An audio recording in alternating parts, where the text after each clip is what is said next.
Hey there, everybody. Happy Saturday morning to you. It's the Darren Clark Real Estate Show. I am Darren Clark, your host. So glad you're with us. It's going to be a fun day. Just because it's Saturday, right? And I love Saturdays. I get to spend a little time with you this morning, and then I've got the entire day ahead of me. It's going to be a great day. If you're watching this live, you're of course on Facebook Live, and I welcome you. If you haven't already, please like the page so that you can get updates about the real estate market, what's going on, things of that nature.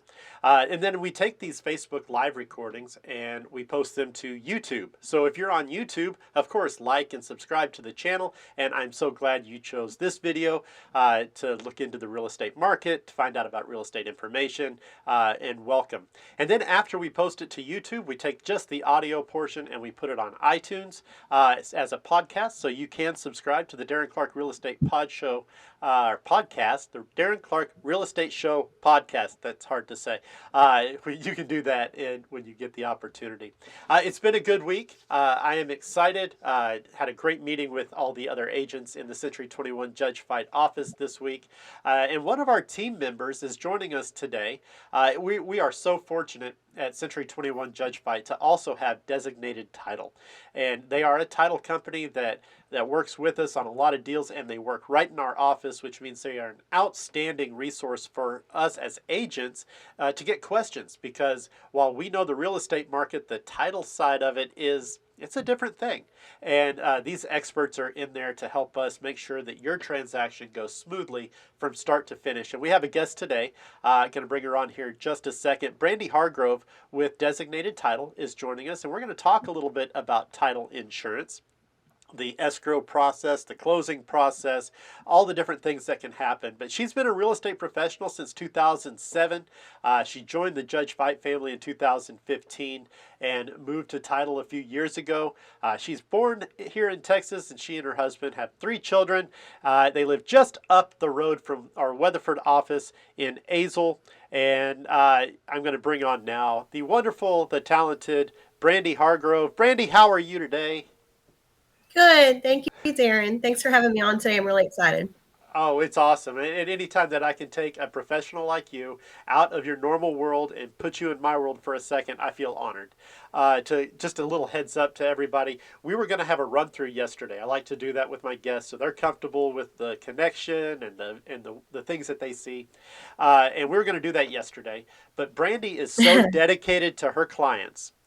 She called me at 6:45 last night. She's like, I'm so sorry. I just got out of my last closing. That's right, 6:45 on a Friday, and Brandi's still in the office. So that's how hard this lady works. And Brandi, so many thanks to you for coming on the show today.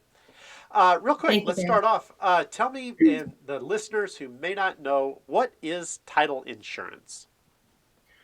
Thanks, Darren. Okay, so title insurance is actually a unique policy that actually protects the home ownership of your home, actually the ownership of your home. So, there are auto policies and there are homeowners insurance that protects you from future risks like fire or flood or accidents. Unlike those types of insurance, this is actually a one-time premium that is paid at closing. And this actually protects you during the entire time of your home ownership of your home. This is actually paid at closing and is paid by the seller. And let's see, title insurance also protects you from anything that's in the past, anything prior to ownership. So if there's any judgments or liens or taxes or assessments, anything that would have been not even just the previous homeowner. It actually goes way back to when the property was established. That's about how far back we can go. So it's really interesting on our title search. It's really cool. So that also helps protect us, and it protects the buyer from any errors that might have related to that. So basically, it keeps somebody from coming in and saying that my great grandfather owned this property and it was never properly conveyed. So therefore, as the sole heir of his estate, it's now my property. Get out. That's correct. Definitely. Or let's say there's a tax lien. You don't want IRS coming and knocking on the door and saying, you owe us, you need to get out. Like, no, no, no, no, no. This is my property. And then you've paid for a policy that helps protect you and your home ownership. Well, do I have to have it? Well, no, not really, but why wouldn't you? I mean, that's just it's especially when you this most of the time in negotiations, the seller will pay for that. It's not that big of an expense, especially when you have your value in your home. Your home value, if you have a $200,000 home, then your that policy could cost like $1,300, $1,400. So you're putting an investment into your home. Even if the seller's not paying for it, then I recommend that you pay for it. If you have a lender, you have to have title insurance. Yeah, the lender wants their investment, if you will, protected as well. So they're going to make sure that that's there. Exactly. You're right. Right. And without that policy, the buyer becomes responsible and liable for any costs or fees that could be associated with defending the claim. Okay. So is title insurance, the cost of title insurance, something I can shop around for? Actually, no, that's actually set by the Texas Department of Insurance and is based on the purchase price. So it is any title company you go to, it is a set rate, and we have to use that same policy premium. Okay, so if I get a title insurance policy from Designated Title, it's going to cost the same as if I went to ABC Title or XYZ Title. That is correct. The only Oh, thing that changes is sometimes like the escrow fee. That's the only difference. And designated title has one of the cheapest, the lowest price escrow fee. okay. So there's so many fees. If you've never bought a house before, maybe you've been a renter, maybe you still live at home with parents, and you're wanting to get out on your own. There are a lot of fees that go with a real estate transaction process. The whole thing, because you've got inspections and you've got appraisals and you've got loan origination fees and you have then you get into the weeds, and Brandi works in the weeds. Okay, so she knows this. She carries a machete to get through them. But you've got escrow fees, document fees, courier fees, notary fees, application fees, and these things add up and end up being what's called your closing costs. And Brandi here is the one who gets to outline all of those closing costs. She does so in a very, very, we should say, oh gosh, what's the word? I'm stumbling here in a very precise Uh, way so that when you look at it, you know exactly what you're paying and exactly what you're paying for. And that's the wonderful world of title and closing. So let's go ahead and talk about closing for a second because this is something that especially first time home buyers may not know a lot about. What exactly does it mean to close on the house? Closing is actually when everyone comes together, and I would say the lender's ready, the buyer and the seller are ready, everything is in line, and title company has received their documents, and all the numbers come together. And then at that point, buyer and seller come separately. That is actually a surprise to some buyers and sellers because the only thing they do is watch the TV and real estate. And that's typically California that they're seeing, or Florida, or some other state where they see a buyer and a seller come to closing together. So it's kind of a shock when a buyer sits down and says, okay, where's the seller? No, you're actually closing separately. And because it's a personal financial appointment, you don't want to share that information. So that's why typically I would say 99% of the time, the buyer and the seller are going to close separately. So closing is signing documents. And then at that point, we send the documents to the lender and they approve it and we've received all monies. At that point, we are closed and funded. So a lot of people, and Brandi will back me up on this, they hear the term escrow. And escrow generally means that's a middleman. That's someone who's going to hold the money to make sure everything's right and then gives it off to the person who's receiving it. So the seller and the buyer is going to pay a lot of money for a house. The escrow company is going to hold that money until all of the documents are signed, and then that money goes on to the seller. And that's the escrow term. And the biggest part of that is what we call funding. And we love it when a deal funds because that means everybody that's worked on the deal gets paid a little bit, including the seller who has sold their house, their biggest investment of their life. They get those funds, and then they can turn around and reinvest those funds into a new property. And that's a joyous day for everybody involved. The buyer gets a new home. The seller probably is getting a new home. If not, they're getting a lot of profit. And it's just a great day. The whole process is pretty interesting. And I'm going to throw up a graphic here as soon as I can find it. It's disappearing from me, so bear with me for a second. But the entire process is actually pretty in depth, and there we go.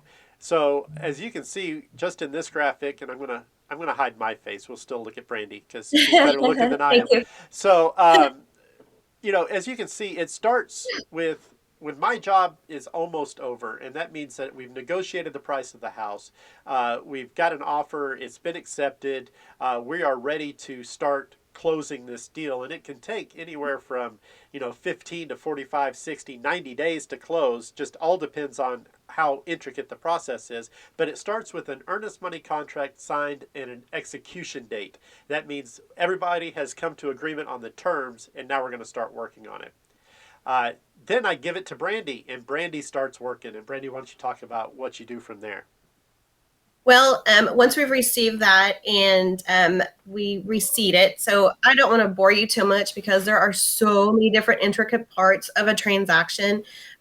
So the first part is we just kind of just start the transaction. We're pulling title.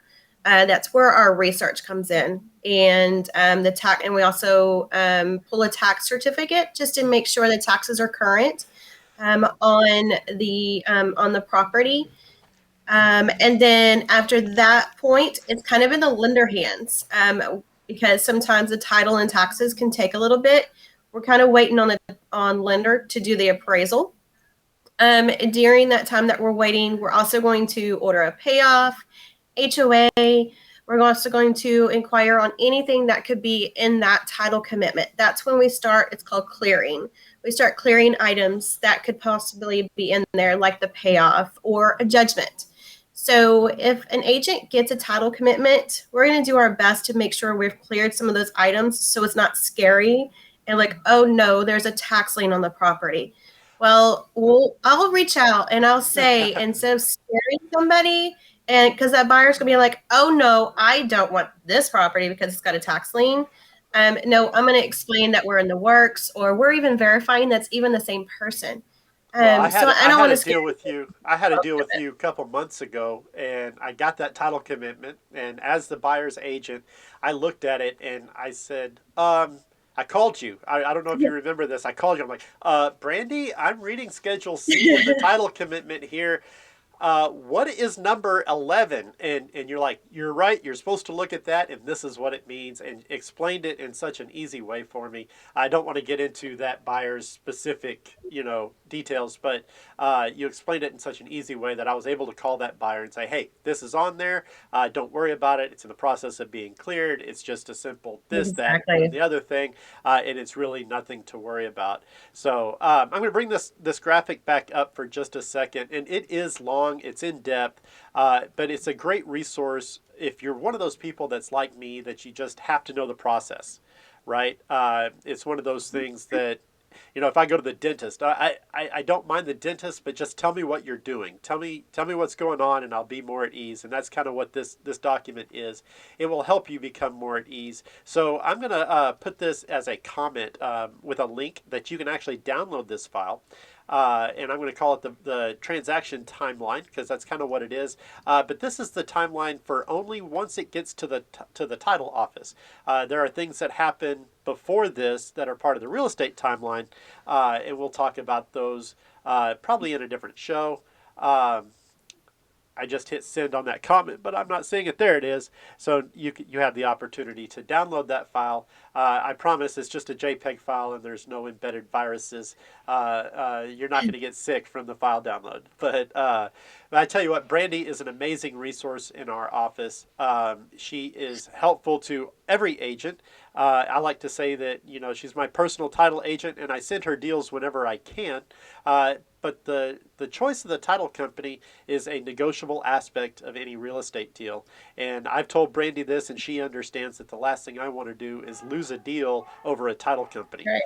Because title insurance is title insurance. I just know that I get a really amazing service from Brandi, and have that opportunity to work with her. And my questions are always answered quickly.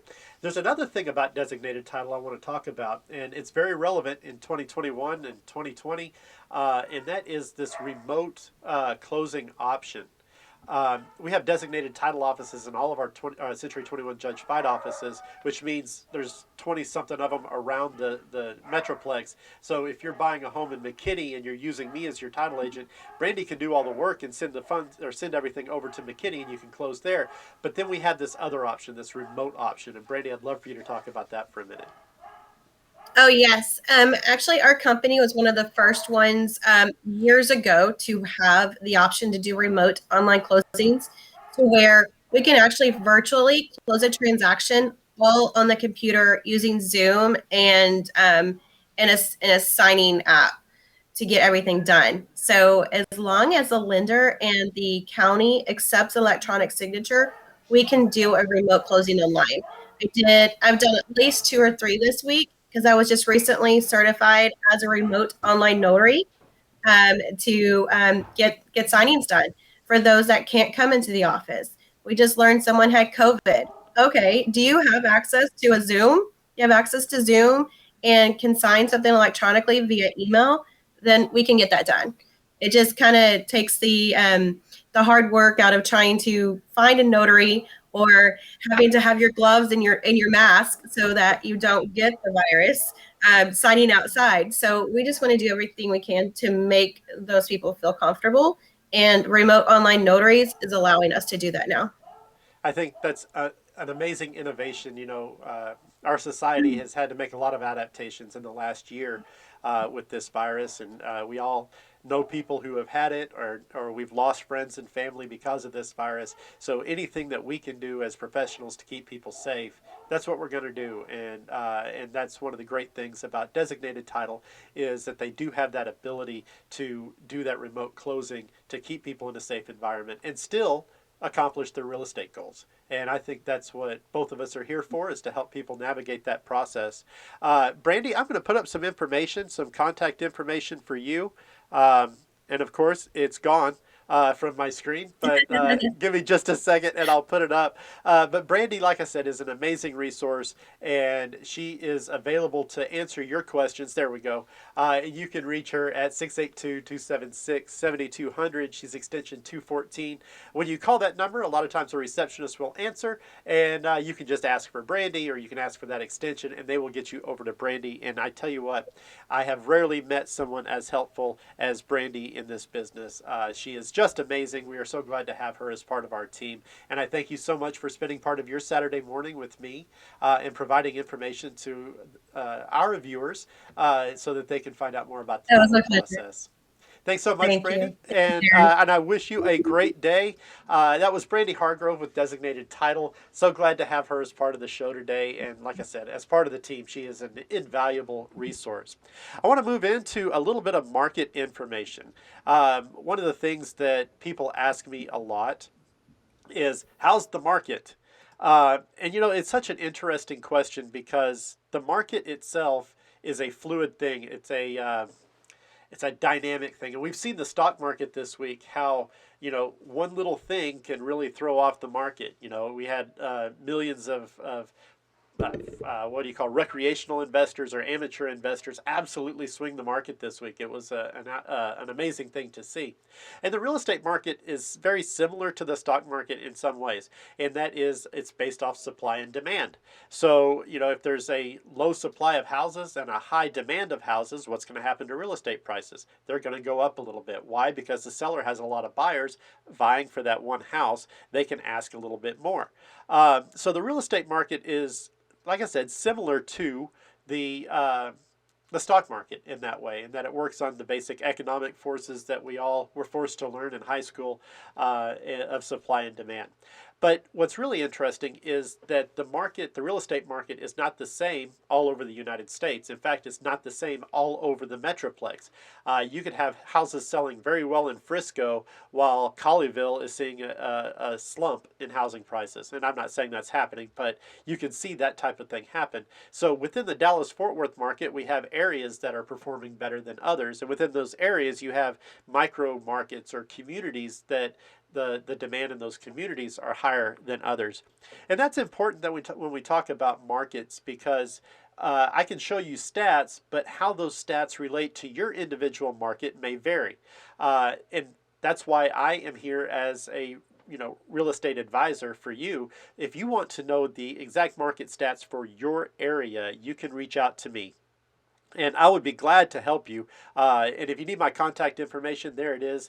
You can reach me, text me, you can email me, you can go to my webpage, you can go to the Facebook page and shoot me a message. You can send me a direct message on Twitter or Instagram. However you want to get in touch with me. I was working with an agent or a client just this week who was asking about a neighborhood, and they reached out to me through a direct message on Twitter. And I'm happy to talk with you in any way possible. But if you want to know your market stats just for your area, let me know. But today we're going to look at the market stats for the DFW area. In fact, this is everything that's within the North Texas Real Estate Information System, what we call NETRIS. You might hear it also referred to as the MLS. And let's bring those stats up. And there we go. We have over 5,000 homes listed currently. And those are active listings. Now, some of these listings have been on there for a while. Some of them haven't. The market is moving quickly. Days on market is shrinking. As you can see, we had 1,736 newly listed homes just this week. That's the last 7 days. And then 4,482 of those homes went under contract of some kind. Now, there's several different under contract designators, if you will. You have what's called an active kickout. And what that means is the home there's a contract, there's an offer working on the home, but there's something else like a contingent. There's something going on where the seller actually has the opportunity to accept a higher offer and kick out the lower offer. You have the active option contract. And what that means is we've put in an offer on the home and we have paid for, using an option fee, a 7, 10, maybe 12-day period in which you can perform inspections on the home. And it's kind of a buyer's remorse period as well, just to make sure that you're sure that you want to buy this home. You have this option period. And anytime during the option period, you can withdraw from the contract. You lose the option fee, but you get your earnest money back. Then you have what's called active contingent. And usually that means we're outside the option fee. We're moving towards the closing of the sale, but you have a home, you're the buyer, and you have a home that you have to sell before you can close on the home that you're buying. And that's called a contingent offer. And during a contingent period, sometimes sellers can't accept backup offers in case for some reason your home doesn't sell. And then you have the pending, and that means everything's going through. We're just waiting on people like Brandi to do her job, or Rachel, our guest from last week, to do her job to get your loan out of underwriting. Whatever the case is, there's this time period that goes by between the time that we're under contract and the time that we actually close, and that is called pending. And we have 4,482 homes right now that are in that under contract status. And just this last week, almost 2,000 homes sold in the market. The real estate market is buzzing. I know it's January, almost February, and usually we see a little bit of a lull in the market through the holidays, but it has just been going strong, for the last year, and it's really been a sight to see. So if you are interested in getting into the real estate market, whether it's as a buyer, as a seller, as an investor, feel free to reach out to me. We can discuss your specific situation, the specific market that you want to look at, and we can discuss some very specific numbers. All right. Don't forget to like, subscribe, and like the page and do all the wonderful things that we do to support social media. I would really appreciate it. It helps get the word out about the real estate market, about me as a realtor, and I certainly appreciate it. So thank you so much for tuning in. This has been the Darren Clark Real Estate Show for a wonderful Saturday. We're going to head out right now, and I will see you next week. Have a great week, everybody.